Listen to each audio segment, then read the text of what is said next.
አንድ የአፍሪካ ዩኒየን መቀመጫ የሆነች ሀገር አንድ ዲሞክራሲ ለሌሎች ለአፍሪካ ህዝቦች ታስተምራለች የምትባል የ3000 ዓመታት የስልጣኔ ዘመን ታሪክ ያላት ሀገር ልክ እንደዚህ አይነት በተራራ ፀሐይ መንገድ ላይ አስወርደው ህዝቡን ለይተው ከአንድ ብሔር ከሌላ ብሔር ጋር ለማጋጨት አማራ ናቸው ብሎ መረሸኑ ምንድነው ትርጉሙ?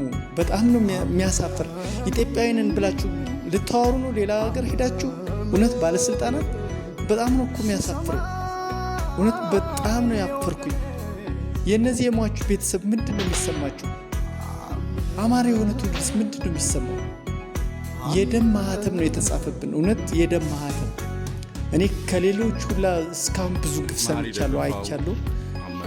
አንድ የህግ አስፈጻሚን ያህል ወንጀለኛ ነው የተባለን ሰው ለህግ ማቅረብ ሲችል መከላከያ ደውሎ አስመጥተው ከመከላከያ ጋር ሆነው ጫካ ላይ አውርደው ትራንስፖርት የሚጠቀሙትን ወጣቶች የነገ ተስፋ ሰንቀው ስራ ላይ የሚሰሩትን ወጣቶች ሽፍታ ናቸው በሚል ማስተባበያ ደግሞ የዞን ጸጥታና ዘርፍ ኃላፊ እያወራ ያለው ዜና በጣም ያስጠላል።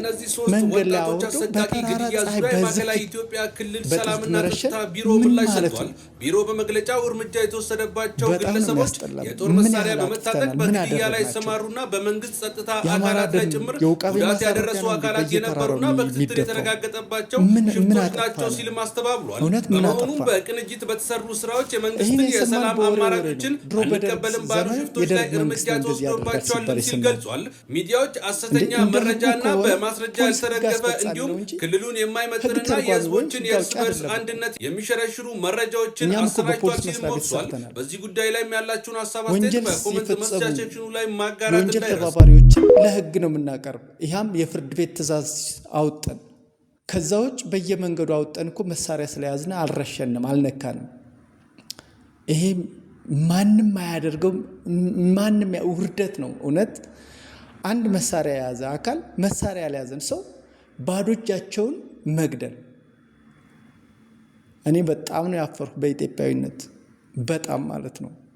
በጣም አፍሬያለሁ። በጣም አስጠልቶኛል። እውነት ይሄ አይሆንም። በቃ አሳፋሪ ናቸው የኢትዮጵያ ባለስልጣናት በሙሉ።